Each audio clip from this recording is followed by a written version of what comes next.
présentateur, voilà. Donc aujourd'hui, le webinaire va parler de la conception des pièces plastiques dans Fusion. Donc on va voir un petit peu tous les outils à disposition dans Fusion spécifiques à la conception des pièces plastiques. On va voir également les outils globaux de conception, mais se focaliser, comme je vous disais, sur la partie plastique. Et également, on va aussi regarder tous les outils de contrôle qu'il y a suite à la conception d'une pièce plastique. Et enfin, on fera une deuxième partie sur la validation de la pièce plastique conçue via un outil de simulation rhéologique qui est disponible dans Fusion également. Alors, avant de rentrer dans le vif du sujet, petit rappel des différents services auxquels vous avez accès, notamment voilà, sur notre site internet. Donc vous avez accès à la partie événements sur notre site internet dans lequel vous pouvez chercher tous les événements que l'on organise dans le cadre voilà, soit de formation, soit de formation continue, comme c'est le cas pour ce webinaire. Donc par exemple, c'est ici où vous avez répertorié tout ce qui est formation inter-entreprise organisée, toutes les dates, ainsi aussi que tous les événements type club utilisateur Molflow, ce genre de choses.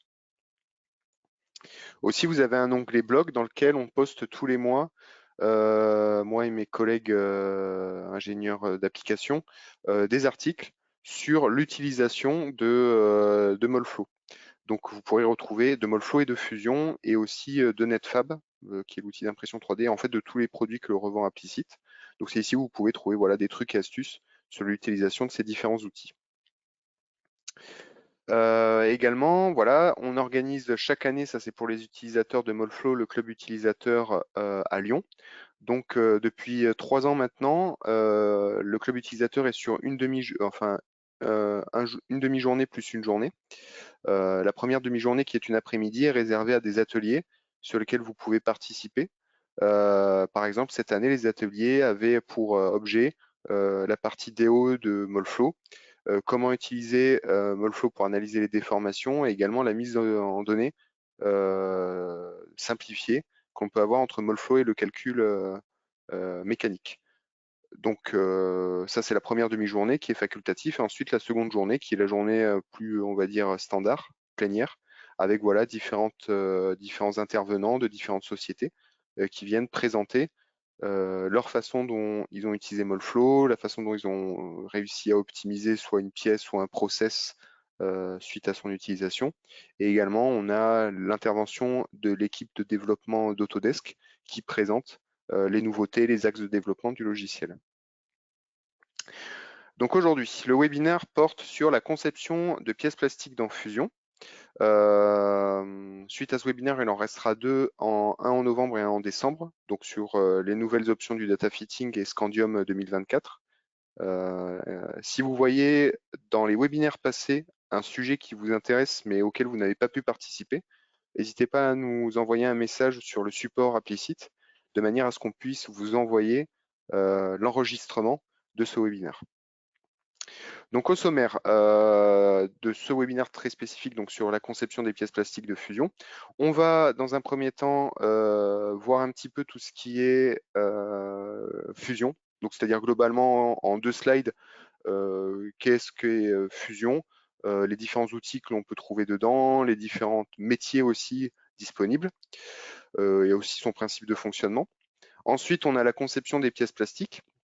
Donc ça, c'est la deuxième partie dans laquelle on va donc regarder tous les outils de conception de pièces plastiques que l'on peut avoir. Donc on va commencer avec une présentation globale des outils de conception, et puis je me focaliserai sur la conception, les outils de conception de pièces plastiques très spécifiques. Et enfin, je finirai par présenter un assistant de conception qui est plutôt pratique et qui permet, suite à la conception de la pièce, de checker si la pièce correspond aux règles de conception vis-à-vis du matériau que l'on souhaite définir pour la pièce plastique. Et après ça, bien, je vous montrerai la partie validation en quelque sorte de la conception définitive en montrant l'outil que l'on a de simulation rhéologique qui est disponible dans Fusion. Donc je vais montrer comment fonctionne la mise en données, les résultats disponibles et voilà ce que l'on peut tirer de ces analyses-là de rhéologie dans Fusion. Donc la présentation de Fusion. Donc la présentation de Fusion, Fusion c'est un logiciel qui est découpé en plusieurs métiers. Donc Autodesk présente Fusion comme étant une plateforme multimétier qui va regrouper différents outils. Donc les outils disponibles dans Fusion sont les suivants. On a un module conception qui va regrouper différents types de conception. Donc on a la conception paramétrique. Donc ça, c'est assez standard aux outils de conception, c'est-à-dire qu'on va pouvoir déterminer voilà, des esquisses, des cotations, des contraintes. Et par la suite, tout va être paramétré de manière à ce que si on bouge avec une arborescence, avec ce qu'ils appellent dans Fusion un historique de conception, ce qui fait que si on modifie une cote, eh bien, on a le reste de la pièce qui vient se modifier. Donc voilà, c'est assez standard. En termes de conception paramétrique, on peut être équivalent à ce que peut faire SolidWorks. Ensuite, on a la conception directe, qui là est plus utilisée par les utilisateurs de Moldflow Advisor ou de Moldflow Insight. C'est-à-dire que là, on va faire de la modif sur une pièce déjà existante et la modification va être très simple à réaliser. C'est-à-dire qu'on va cliquer sur une surface, on va venir la tirer pour venir épaissir une zone. On peut venir sélectionner des congés, des fonctions, des bossages, des nervures et taper juste sur supprimer pour pouvoir les enlever de la conception. Et également, en modification directe, on va avoir des outils de CAD Doctor pour pouvoir soit valider la conception de la pièce, mais c'est-à-dire vraiment purement dans la partie conception, c'est-à-dire vérifier au niveau de la topologie qu'il n'y a pas de surface qui s'intersectionne ou de surface qui se chevauche. Et également, dans ce cadre-là, on aura un outil qui va nous permettre de venir visualiser les intersections de surface entre deux pièces plastiques, par exemple, ou une pièce plastique et un insert, et venir détecter voilà, s'il y a deux pièces qui se chevauchent, ou ça se chevauche, et proposer une correction. Donc vis-à-vis de ce sujet-là, du CAD Doctor, ça a été l'objet d'un webinaire l'année dernière. Donc si ce webinaire-là, vous vouliez y avoir accès de la même manière, vous pouvez nous demander au niveau du support implicite. Après, on a un outil de conception surfacique. Donc l'outil de conception surfacique, là, c'est vraiment pour faire de la conception de pièces de style. C'est un outil un petit peu plus poussé que l'outil de conception volume. Ensuite, on a un outil de conception de maillage dans lequel on va pouvoir faire notamment de la rétroconception, c'est-à-dire par exemple importer le maillage issu d'un scan. Et sur Fusion, on va avoir des outils automatiques qui vont permettre de prendre cette pièce maillée et de la reconstituer en pièce volume. Ensuite, on a une conception forme libre qui permet de faire de la conception pâte à modeler, donc c'est-à-dire qu'on peut voilà, créer un volume et après ce volume le modéliser, enfin le modeler plutôt, un petit peu comme on le souhaite. Et enfin, on a un outil de conception spécialisé dans la tôlerie qui permet de pouvoir voilà, faire de la tôle, des plis, prendre en compte le retrait lorsqu'on fait une plie sur une tôle, etc. Après ça, on a un autre métier qui est Generative Design. Le Generative Design, lui, permet voilà, de faire soit de l'optimisation topologique ou bien de la génération automatique de pièces via une intelligence artificielle. Donc, c'est-à-dire qu'on va venir définir des surfaces fonctionnelles, des géométries obstacles, des objectifs, et lui, il va venir définir voilà, une forme pour la pièce. Après ça, on a un métier de rendu réaliste. Donc, le métier de rendu, il va servir soit à faire du benchmark, c'est-à-dire qu'on peut vraiment créer une scène, importer un assemblage, définir où arrive la lumière, définir les zones d'émission de lumineuse, etc., définir des texturations pour toutes les pièces, et enfin créer un rendu photoréaliste à partir de ça. Mais les utilisateurs de Moldflow, Insight ou Advisor l'utilisent plutôt pour la partie rendue sur le résultat de rotassure, qui permet voilà, de se rendre un petit peu plus compte du résultat de rotassure issu de l'injection d'une pièce, un petit peu mieux que sur Moldflow, où sur Moldflow on va avoir une valeur numérique en millimètres, et des fois, en fonction du galbe, en fonction de la texturation de la pièce, c'est un petit peu compliqué de se rendre compte de l'impact réel qu'aura la rotassure, et cet outil permet de le définir. Après, on a un module de simulation. Ce module de simulation, il va regrouper deux solvers de calcul qui appartiennent à Autodesk. Ils vont regrouper le solver Nastran pour toute la partie thermique et mécanique et le solver Moldflow pour la partie rhéologique. Donc, on le verra tout à l'heure, mais lorsque on vient faire une simulation de validation de pièces plastiques sur Fusion, le solver qui tourne derrière, c'est bien le solver de Moldflow. Et enfin, on a une dernière partie, une partie fabrication dans laquelle on va pouvoir gérer les trajectoires outils, que ce soit pour les technologies de fabrication additive ou les technologies soustractives.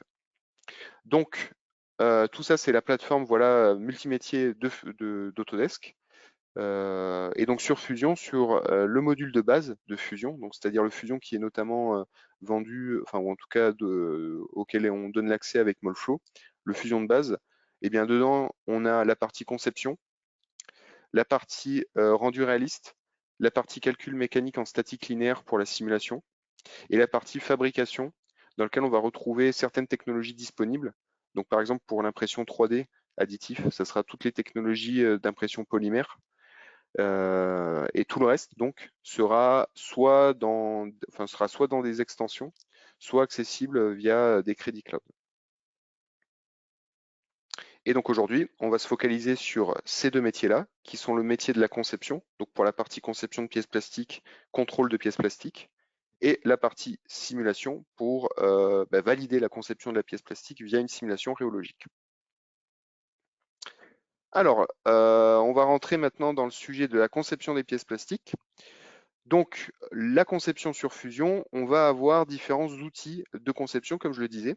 Donc, notamment un premier outil qui est l'outil volumique, dans lequel on va retrouver tous les outils de modification de volume assez standards à une CAO. Donc, c'est-à-dire qu'on va pouvoir retrouver la possibilité de tracer des esquisses, la possibilité de créer des révolutions, des extrusions, des perçages. On va pouvoir également venir créer des nervures, un réseau de nervures à partir d'une esquisse. Donc tout ça, ça va être dans l'outil de volume. Et également, cet outil de volume, il va permettre de pouvoir faire de la modification sur des pièces déjà existantes très simplement.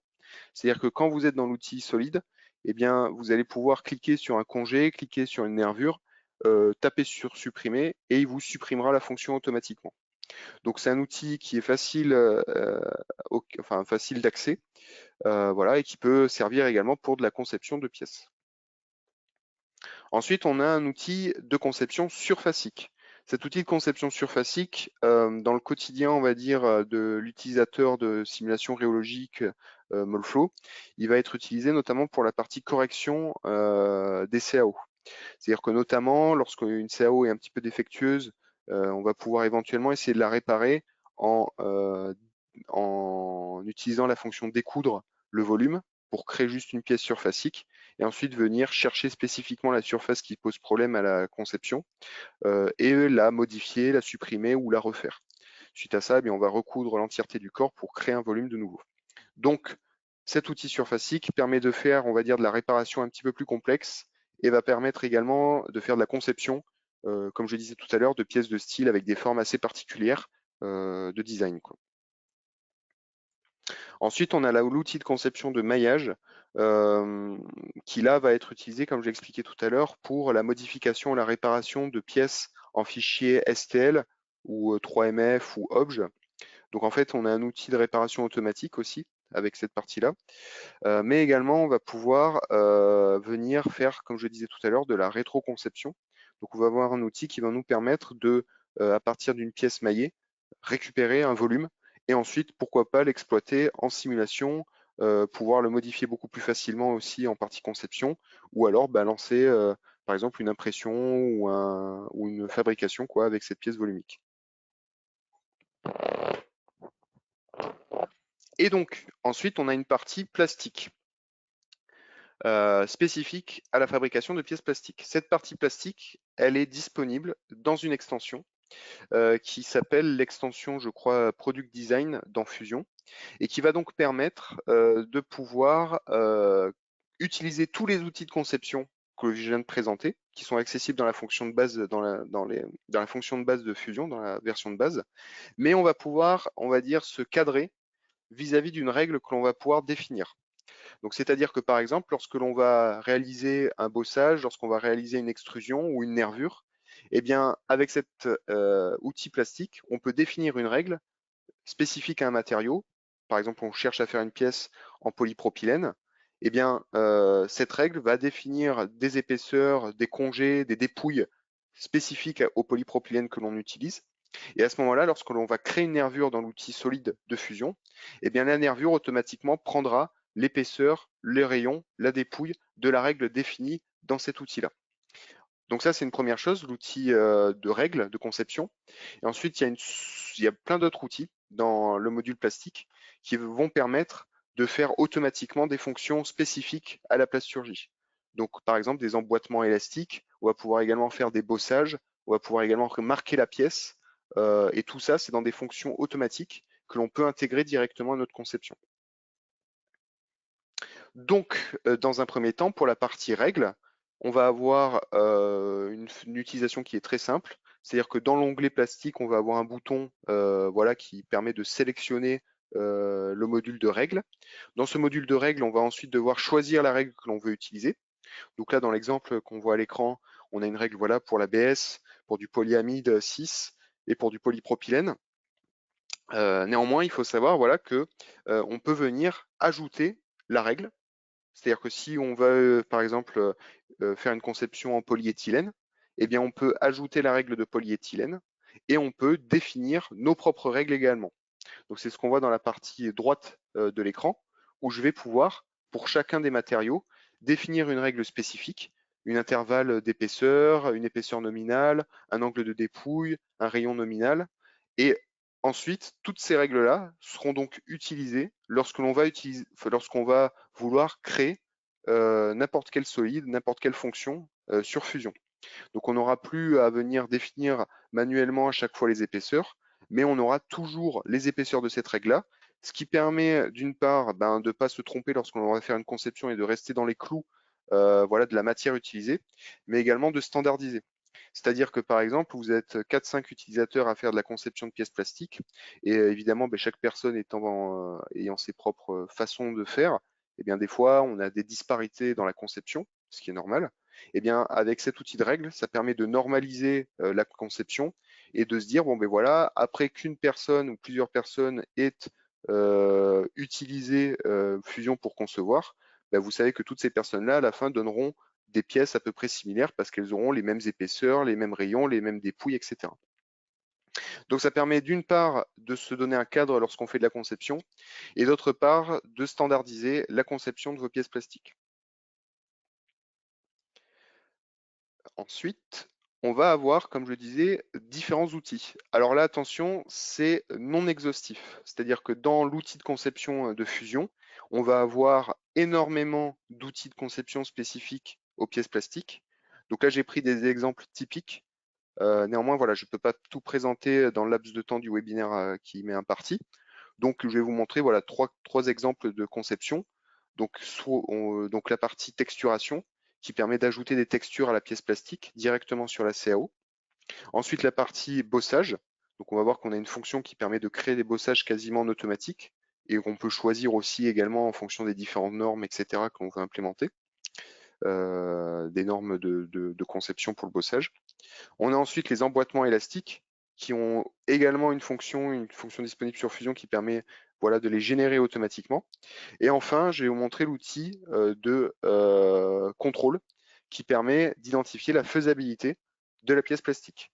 Donc on va donner un axe de démoulage et ensuite, vis-à-vis des règles de conception que l'on s'est fixées, Fusion va nous dire, voilà, sur cette zone-là, elle est en surépaisseur ou en sous-épaisseur, cette surface-là n'a pas assez de dépouille, etc. Donc, voilà une vidéo pour la partie bossage, je montrerai après dans le logiciel exactement. Donc là, on a des règles de conception qui sont établies. Et ensuite, dans l'onglet plastique, comme je vous disais, on va pouvoir aller chercher la fonction bossage. Et ça va nous permettre de créer, voilà, comme on le voit sur la vidéo ici, automatiquement le bossage. Et lorsque l'on va utiliser l'outil de bossage, on va avoir la fenêtre de droite qui s'active. Et dans cette fenêtre de droite, on va vraiment pouvoir définir tous les paramètres de notre bossage. Donc, c'est-à-dire, voilà, la tête du bossage, le type de bossage, si on veut mettre un bossage mâle ou femelle sur la pièce sélectionnée, les grandeurs, les dimensions, les angles, etc. Sachant que la plupart des dimensions, là comme on peut le voir sur la vidéo, seront définies aussi via la règle de conception plastique. Ensuite, on a la partie emboîtement élastique. Donc là, c'est tout simplement pour créer des clips. On va également avoir une fonction automatique où le clip sera automatiquement créé. On aura juste à venir définir de la même manière le type de clip. Est-ce que c'est la partie mâle, partie femelle du clip? Est-ce que les dimensions de mon clip sont correctes? On va avoir toute une bibliothèque de clips à intégrer aussi. Donc de cette manière-là, on peut vraiment aller beaucoup plus vite dans la conception du clip Donc au lieu voilà, d'avoir à tracer l'esquisse, créer, donc la contraindre et générer le clip, et bien là on a une fonction tout de suite qui va nous créer ce type de fonction. Et donc aussi, on a la partie texturation, comme je vous le disais. Donc la partie texturation aussi, on va avoir toute une bibliothèque de texturation. C'est ce qu'on voit sur la vidéo ici. Et on va pouvoir définir les espacements. Par exemple, si on veut faire une texturation à base de petits perçages circulaires, eh bien, on va pouvoir définir les dimensions de la grille, leur distance, le schéma. Et encore une fois, ça va s'implémenter de manière automatique sur Fusion.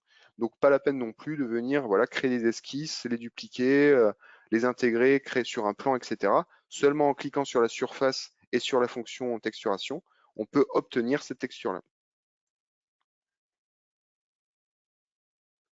Et enfin, donc ça je vais le montrer directement sur le logiciel, on a la partie règles de conception qui, suite à la conception de la pièce, va nous donner des informations sur l'épaisseur de la pièce.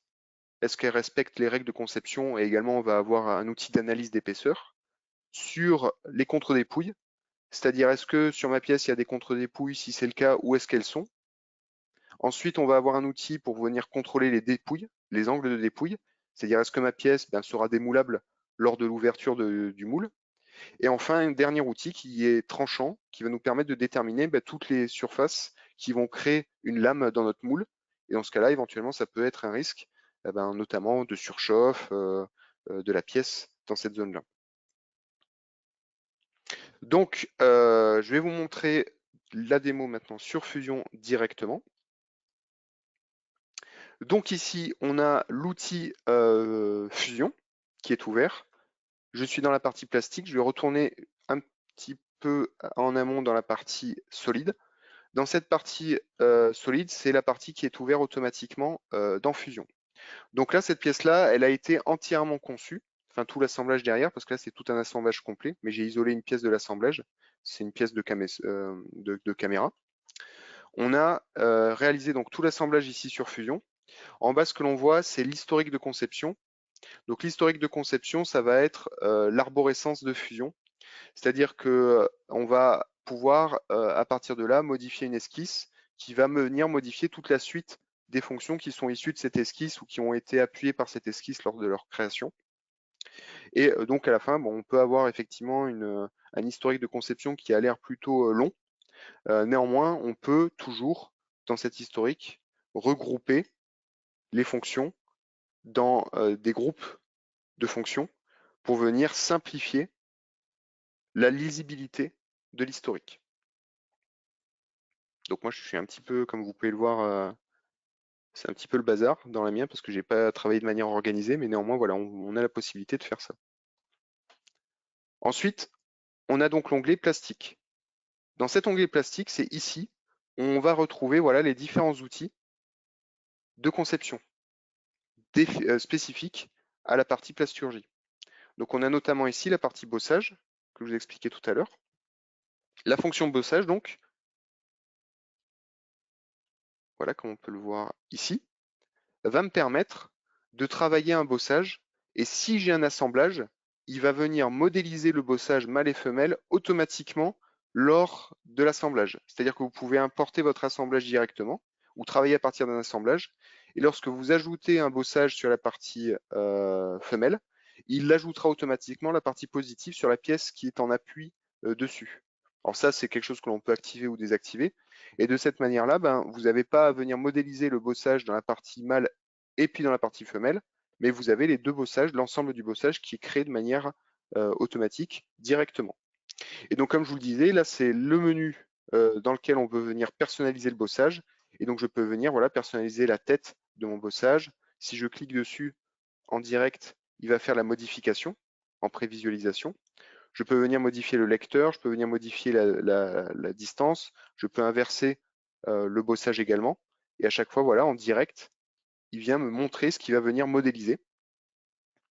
Je peux venir définir le type de pas, le type de perçage, etc. Une fois que j'ai terminé, j'appuie sur OK et le bossage est incorporé dans ma conception directement.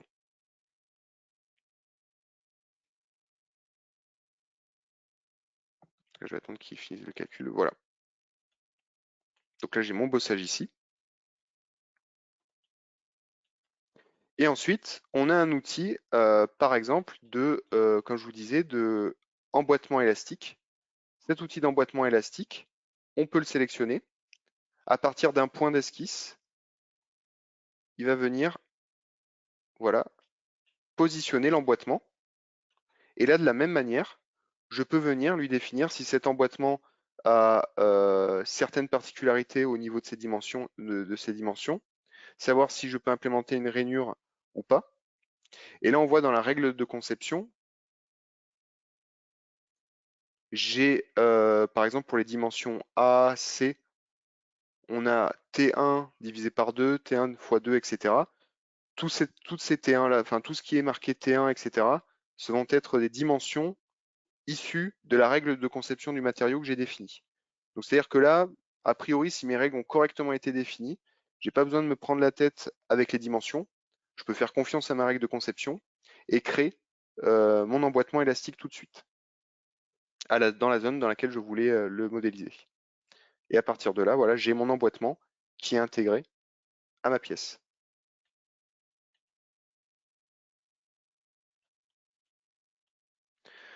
Donc comme je vous le disais, si je vais dans Créer, je vais avoir beaucoup plus d'outils disponibles. Notamment, on a un outil qui s'appelle l'outil AM, qui permet voilà, de venir générer un réseau de nervures, tout un réseau de nervures à partir d'une esquisse. Alors l'outil AM, je l'ai déjà testé en formation. Ça permet également de créer des réseaux de nervures via des splines. Donc c'est-à-dire que si vous avez une spline, ben, vous pouvez demander à la nervure pardon, de suivre cette spline-là. Donc c'est bien l'outil AM qu'il faut utiliser, non pas l'outil nervure, qui est un outil un petit peu trop simple, on va dire, pour les pièces plastiques.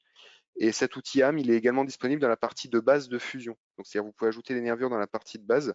L'extension plastique, on va dire, permet seulement de définir des règles de conception sur l'outil AM. OK. Ensuite, on a l'outil ici affecter une règle de conception, comme j'expliquais tout à l'heure. Donc là, je peux sélectionner mon corps de CAO. Et sur ce corps-là, je peux venir lui définir une règle qui est disponible dans ma bibliothèque de règles. Donc là, je vais dire ce corps-là, par exemple, je le veux en polypropylène. Je clique sur la petite flèche ici, qui me permet voilà, de venir visualiser les règles de conception pour le polypropylène. Je peux cliquer sur OK. Et si jamais il y a une règle qui ne me convient pas, par exemple, j'utilise du polypropylène pour de l'injection parois fine, dans ce cas-là, les règles par défaut, elles ne seront pas adaptées, ben, je peux venir cliquer sur ma règle de polypropylène et la modifier. Et là, je peux rentrer vraiment toutes les règles de conception propres à mon matériau. Et sinon, ben, je peux venir créer, comme j'ai expliqué, une nouvelle règle. Et ici, là, on a accès à déjà la bibliothèque de règles de conception accessibles. Donc on en a un petit peu, voilà, on a des plastiques assez standards, on a du PET, du PMMA, du SAN, du PE, du PP, du polyamide, des matériaux même un petit peu plus spécifiques comme du PIC. Bon. Et toutes ces règles-là peuvent être personnalisées. Ou alors moi, comme je disais, je peux venir ajouter une règle de conception supplémentaire. Des règles de conception supplémentaires. Donc là, on va rester sur le plastique polypropylène standard. Voilà, je sélectionne ma pièce. Donc là, j'ai terminé ma conception. Alors ma pièce, je vais l'isoler. Elle est ici. Je vais lui demander de me l'isoler. Voilà. Et je vais maintenant venir lancer une analyse de conception. Donc avec le bouton ici, assistant de conception, je peux cliquer dessus, cliquer sur mon corps, cliquer sur un axe de démoulage. Donc là, je suis allé cliquer sur l'axe X de ma conception. Je peux définir ensuite une direction de démoulage avec la flèche. Donc là, elle va bien se démouler dans le sens X-. Ensuite, ici, je peux déterminer le contrôle que je veux réaliser. Donc là, je vais dire que je veux tout contrôler, l'épaisseur, la gorge, la dépouille, le tranchant. Je clique ensuite sur Analyser. Donc là, il calcule, il définit, voilà, il contrôle toute la pièce. Là, il a terminé son analyse et il me donne dans un premier temps un résumé des problématiques rencontrées suite à l'analyse de ma pièce en corrélation avec la règle matière définie. Donc là, il me dit, voilà, sur mon épaisseur, j'ai quelques zones avec une épaisseur qui est hors préconisation vis-à-vis de ma règle. A priori, j'ai des régions en contre-dépouille. Ce qu'il appelle gorge, c'est contre-dépouille. Ensuite, j'ai des régions avec des dépouilles insuffisantes et des régions avec des tranchants, donc c'est-à-dire des zones avec des lames, etc. Donc là, je vais aller dans épaisseur et je peux visualiser tout de suite toutes les zones, c'est les zones rouges, où l'épaisseur de ma pièce est hors préconisation. Donc là, quand je dis hors préconisation, ça peut être au-dessus de mes précaux ou en dessous. Donc c'est-à-dire que je peux voir toutes les zones en surépaisseur ou en sous-épaisseur. Ensuite, si je clique sur l'alerte, ici, j'ai mes différentes alertes, je peux venir visualiser, il va me mettre en surbrillance l'alerte en question. Donc ça, c'est vraiment strictement vis-à-vis de ma règle. Sinon, je peux également avoir, voilà, un scan de l'épaisseur de ma pièce avec, comme on le voit ici, une échelle pour venir visualiser les variations d'épaisseur sur ma pièce. Ça, c'est une manière un petit peu plus standard. C'est un outil également qui est accessible sur Molflow, qui permet voilà, d'avoir un scan de l'épaisseur de la pièce pour déjà essayer de déterminer ou de prédéterminer les zones où on aura peut-être des problématiques d'hésitation, de remplissage, d'emprisonnement d'air sur la pièce, quoi. OK. Après, il y a la partie gorge. La partie gorge ici, elle permet de définir les contre-dépouilles. Donc là, tout ce que j'ai en rouge, c'est les zones en contre-dépouille. Je zoome ici, par exemple. Je vois bien que mon perçage, ici, vis-à-vis de ma direction de démoulage, qui est en X, eh bien ce perçage ici est en contre-dépouille. Et donc, il me l'indique. De la même manière, je peux circuler d'une alerte à l'autre pour visualiser toutes les contre-dépouilles. Alors en soi, c'est pas forcément une alerte à proprement parler qui va créer une impossibilité de fabrication ou d'injection de la pièce. En revanche, voilà, ça veut dire, attention, dans cette zone-là, si vous voulez vraiment un perçage ici, vous aurez soit un moule plus complexe parce que ça signifie qu'il y aura un coulisseau pour venir mouler cette contre-dépouille, ou alors, dans ce cas-là, essayer de réaménager cette contre-dépouille-là pour éviter voilà, l'implémentation d'un coulisseau dans cette zone. Ensuite, on a ici la partie dépouille. Donc là, on a une règle de dépouille, un angle minimum de dépouille pour ma règle de conception, qui est de 0,5 degrés. Et toutes les surfaces en rouge, c'est des surfaces qui ne respectent pas cette règle de dépouille. Donc en gros, là, c'est vraiment une analyse de dépouille où il me dit toutes les zones non dépouillées ou faiblement dépouillées apparaissent en surbrillance en rouge. Donc c'est des zones qui seront problématiques pour venir démouler la pièce. Et enfin, l'outil tranchant qui va m'indiquer voilà, toutes les zones. Par exemple, ici, je vois que j'ai un petit bossage, ici. Et bien forcément, dans cette zone-là, entre le mur de ma pièce et mon bossage, pour venir mouler l'intérieur ici, je vais créer une lame dans mon outillage. Et donc, il m'indique que j'aurai une lame ici. Donc là, voilà, c'est pour indiquer à l'utilisateur toutes les zones, toutes les conséquences de sa conception vis-à-vis du moule et de dire, bon, mais voilà, dans ces zones-là, vous aurez des lames, donc faire attention à tout ce qui peut être problématique de surchauffe de lame. Donc éventuellement, on peut déjà planifier de peut-être correctement venir réguler cette zone-là, ou bien peut-être réaménager l'épaisseur pour éviter voilà, cette problématique de lame.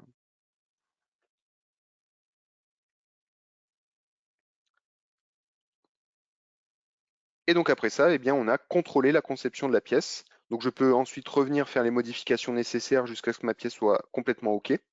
Ou en tout cas, avant de passer, voilà, on a sur la partie simulation ou même sur la partie conception de l'empreinte du moule, je suis au courant de tous les enjeux et les problématiques qui seront présentes suite au design de la pièce plastique.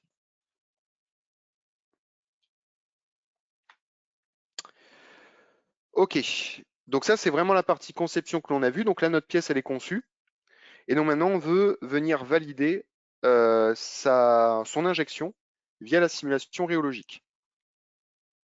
Et donc ici, on va avoir l'outil de simulation de pièces plastiques dans Fusion. Cet outil de simulation de pièces plastiques, il est issu de Molflow. Donc l'outil de simulation de Fusion utilise le solver, le mailleur et la bibliothèque matière de Molflow. Donc le solver utilisé dans Fusion, ça va être le solver 3D de Molflow, donc c'est-à-dire le solver le meilleur, on va dire le plus performant, où on a voilà 10 éléments dans l'épaisseur, où on va avoir la possibilité de visualiser les phénomènes rhéologiques qui sont présents dans l'épaisseur de la pièce durant l'écoulement. On a également accès à la base de données matière, donc Molflow comme je le disais, donc c'est-à-dire un petit peu plus de 12 500 grades de matériaux caractérisés. À noter que Fusion, lui, va avoir des mises à jour beaucoup plus régulières vis-à-vis de la bibliothèque matière. Où là, en fait, sur Fusion, c'est un outil qui est mis à jour très régulièrement, toutes les 2 semaines.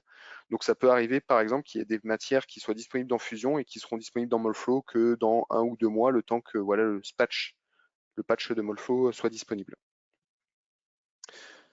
Ensuite, Fusion, l'avantage que l'on va avoir, c'est que c'est un outil collaboratif. Donc, c'est-à-dire que vous pouvez être plusieurs à l'utiliser, vous pouvez créer une équipe et toutes les personnes qui sont membres de cette équipe pourront accéder rapidement à vos résultats de simulation, à votre modèle, voire relancer une itération de calcul, voire tester un nouveau scénario de conception.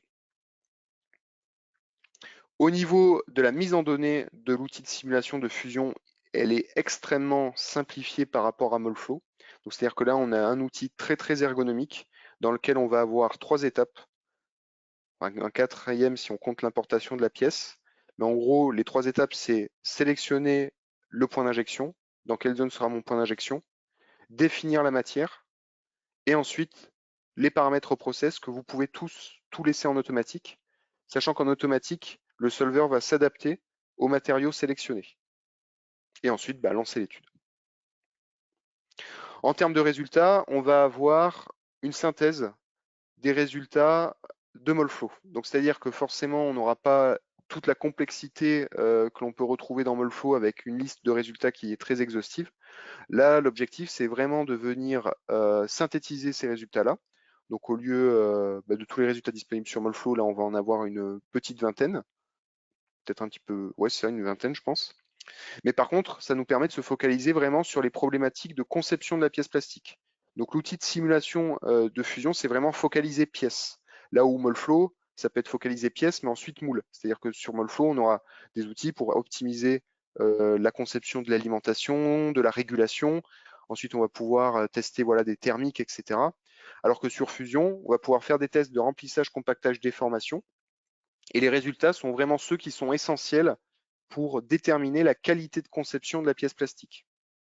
Donc encore une fois, c'est un outil qui permet de faire de la levée de risque sur la pièce et de valider sa conception. Donc en termes de résultats, on va retrouver les emprisonnements d'air. Donc ça, c'est essentiel pour voilà, venir se dire où est-ce que je vais devoir ajouter des éventations, par exemple sur le moule, mais également voilà, où est-ce que je pourrais avoir d'éventuels problèmes de remplissage. Et on va avoir des résultats type la déformée globale de la pièce pour se dire, bon, ok, ma pièce va plutôt se déformer, là, dans l'occurrence, pour cette boîte-là, pour cette pièce, est-ce que ça va se déformer plutôt vers l'intérieur, vers l'extérieur? Quelles seront les amplitudes de déformation? Et ensuite, est-ce que je peux l'améliorer avec le design de la pièce? Donc, je vais vous faire une rapide démonstration de ça sur Fusion, parce que je vois qu'il reste plus beaucoup de temps. Donc, je vais lancer une simulation sur cette pièce-là. Donc, cette pièce également, conçue sur Fusion, j'ai testé avec mes règles de conception de pièces plastiques, elles me semblent OK pour moi. Donc, je suis dans le module conception. J'ai juste à switcher de module de conception à simulation. Dans le module simulation, il va me proposer les différentes physiques disponibles. Donc, comme je vous le disais, on va retrouver des contraintes statiques du calcul mécanique. On va retrouver des calculs mécaniques plus avancés pour faire des simulations de chute, de choc. Donc là, c'est simulation d'événements. On va retrouver des simulations thermiques. Bon, là, ce qui m'intéresse à moi ici, c'est la simulation d'injection plastique. Donc, je crée mon étude. Et là, je prends mon interface au niveau de ma barre d'outils et je vais de gauche à droite jusqu'à aboutir à la résolution de mon calcul. Donc, je commence par la fiche matière. Donc, je peux aller chercher n'importe quelle fiche matière pour ma pièce plastique. Et comme je vous disais, la fiche matière est celle de Molflow Insight. Et donc là, je vais avoir tout un tas d'outils pour venir trier les matériaux en fonction de leur famille, en fonction de leur fabricant, ou alors si vous connaissez le nom commercial de votre matière, vous pouvez le taper directement ici. Ensuite, la position du point d'injection. Donc là, automatiquement, Fusion va me définir une position de point d'injection qui sera en fait au niveau du barycentre de la pièce. Donc c'est-à-dire que Fusion, il va définir une position de point d'injection qui permet d'équilibrer le remplissage de votre pièce de manière à éviter trop de perte de charge lors du remplissage. Donc là, voilà, il a défini ici parce qu'il lui semble qu'en la positionnant le point ici, c'est ce qui sera le plus équilibré. Après, il prend donc voilà, donc c'est au niveau là de la partie mobile plutôt de la pièce. Donc moi, je vais plutôt le positionner de ce côté-là, mais bon, ça a quand même donné une indication de savoir dans quelle zone je dois mettre mon point d'injection pour équilibrer mon remplissage. Donc celui-là, je le supprime, je garde mon autre point. Et ensuite, j'ai mes paramètres process, mais que je peux laisser en automatique. Ils s'adapteront à la fiche matière que j'ai sélectionnée. Et je peux cliquer sur résoudre. Et à partir de là, je peux lancer mon calcul. Le calcul est réalisé dans le cloud et je peux récupérer mes résultats une demi-heure après.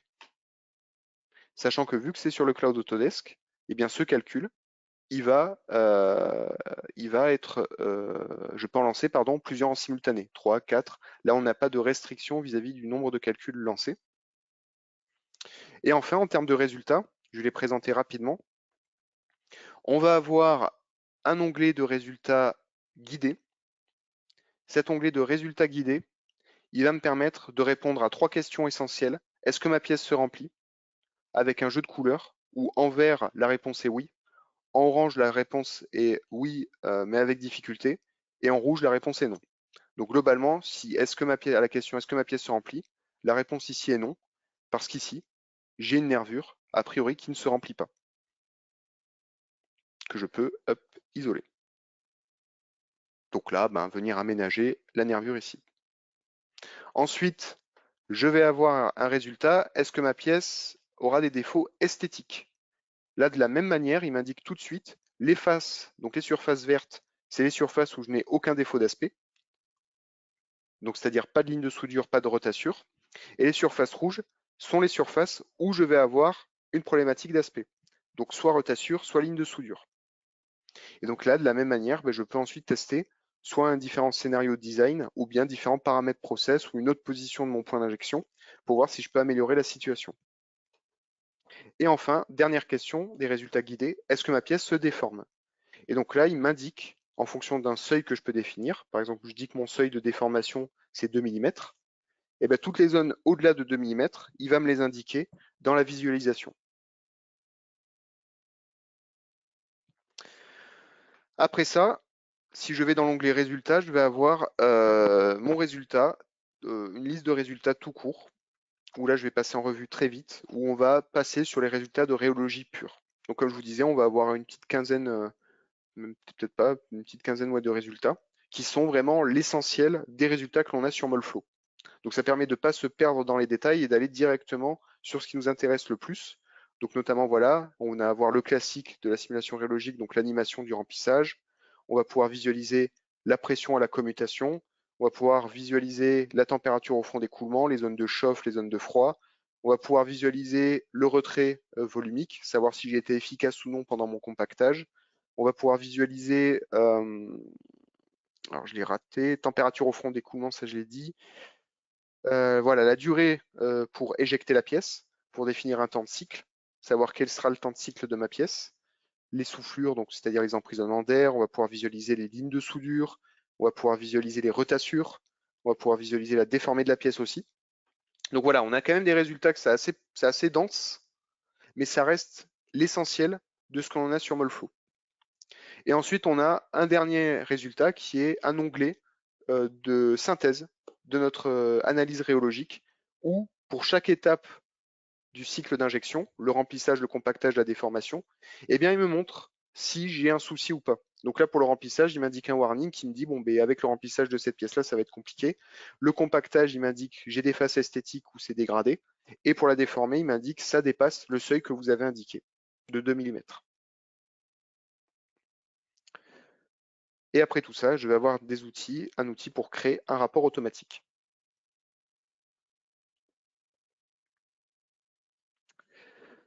Donc, c'était pour l'outil de simulation. Donc là, ce que l'on a vu, c'est l'outil de conception dans lequel on a pu constater les différentes règles de conception que l'on peut affecter, les différents outils de conception générale et spécifiques aux matériaux plastiques. On a vu l'outil de contrôle qui permet voilà, de se cadrer et de se dire est-ce que ma pièce elle répond aux règles de conception de la matière plastique que j'ai sélectionnée. Et enfin, on a vu l'outil pour valider la conception définitivement, qui est l'outil de simulation disponible sur Fusion, avec donc une simulation de remplissage, compactage, déformation, qui permet de capter l'essentiel voilà, des résultats rhéologiques pour répondre à la question, est-ce que ma pièce va se remplir, est-ce qu'elle va être esthétiquement correcte et est-ce qu'elle va se déformer. Est-ce que, du coup, on va passer à la partie questions. Vous avez des questions. Si c'est le cas, vous pouvez les écrire dans la partie questions de l'interface GoToWebinar et je vais me faire un plaisir d'y répondre. Alors, je vais commencer dans la partie questions parce qu'on m'en a posé une en avance par mail pour l'outil Fusion. Donc, c'était sur cette pièce-là. Voilà. Pour l'outil Fusion, donc là, c'est une pièce sur moulage, pièce plus insert. On a des outils, comme je le disais tout à l'heure en début, de contrôle de 4 Doctor. Et donc, pour vérifier si on a des interférences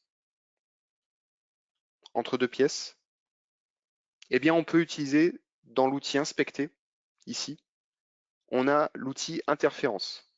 Cet outil interférence, je peux venir sélectionner les différents composants de mon assemblage, donc pièce plus insert, et lui demander de me calculer s'il y a des interférences.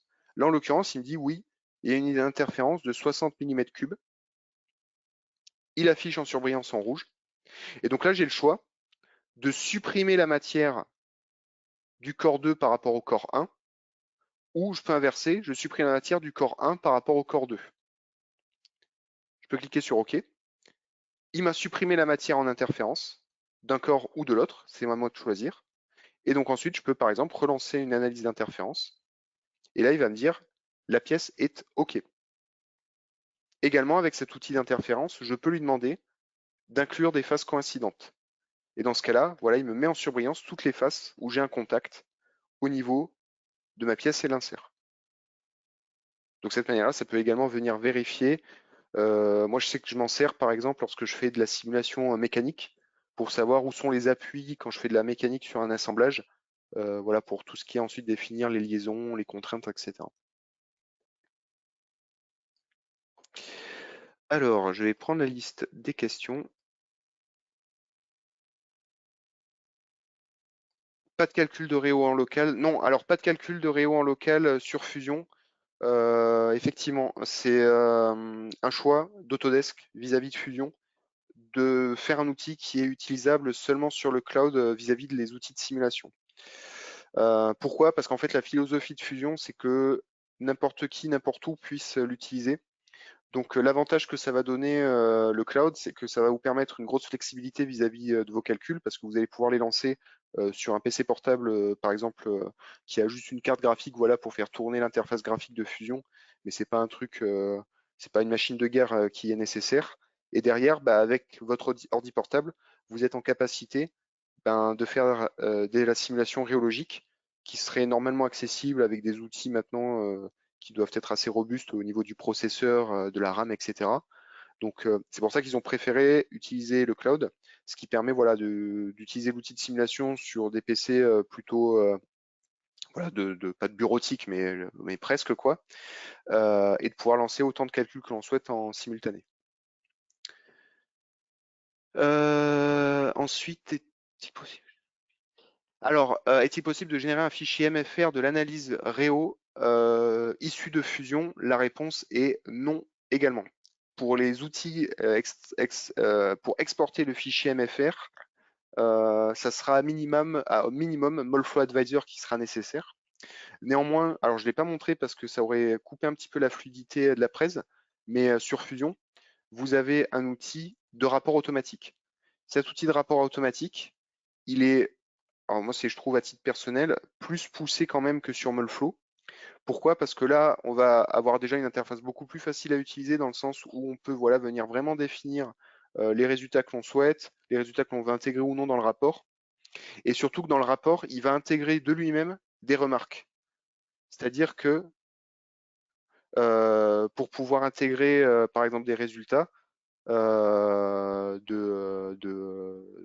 simulation et j'ai un problème de remplissage, eh bien, il va intégrer lui-même la remarque comme quoi la pièce a du mal à se remplir. Alors, ensuite, oui, alors pour la question, avez-vous pu comparer certains de ces résultats avec Molflow? Oui, je l'ai fait. Je l'ai fait dans le cadre d'une étude réalisée chez un client. Alors, je ne sais pas si j'ai le droit de dire qui est le client, mais en gros, c'est un client qui se situe dans le sud-ouest, dans lequel voilà, il voulait s'équiper dans Fusion. Et j'avais lancé une analyse sur Fusion et une analyse équivalente sur Molflow. Donc, c'est-à-dire quand je dis une analyse équivalente, c'est-à-dire que sur Fusion, comme on l'a vu, le moule il est isotherme. Donc, c'est-à-dire que sur Molflow, pour faire une comparaison qui soit fiable, eh bien, mon scénario, c'était que le moule était isotherme également, et j'avais positionné qu'un point d'injection. Et donc à ce niveau-là, on avait les mêmes résultats en termes d'écoulement, donc c'est-à-dire qu'au niveau de l'écoulement, on avait les mêmes positions de ligne de soudure, les mêmes trajectoires du fluide, les mêmes zones où il y avait des hésitations ou des accélérations du front d'écoulement. On avait les mêmes résultats en termes de pression, à 1 ou 2 mégapascales près, quoi. Et après, on avait les mêmes résultats en termes de déformation. Donc, comme je vous disais, l'outil Fusion, il utilise vraiment le solver de Molflow. Donc, c'est-à-dire que pour un résultat à isoparamètres, vous retrouverez plus ou moins les mêmes résultats. Merci pour la réponse, ça va coûter une fin. Ouais. Moi, je répondrai pas à ça. Est-ce que vous avez d'autres questions ou ça a l'air bon s'il n'y a pas d'autres questions? Je contrôle. Non, non, plus d'autres questions. Ok. Bon, s'il n'y a plus de questions, on peut terminer là-dessus. Écoutez, je vous souhaite, déjà, je vous dis merci d'avoir participé à ce webinaire. Je vous remercie également pour les questions posées. Et puis, eh bien, je vous souhaite un bon vendredi, un bon week-end, et je vous dis une prochaine fois pour webinaire, formation ou sur le support technique d'Applicite qu'il ne faut pas hésiter à contacter. Voilà, je vous souhaite un bon vendredi. Au revoir à tous.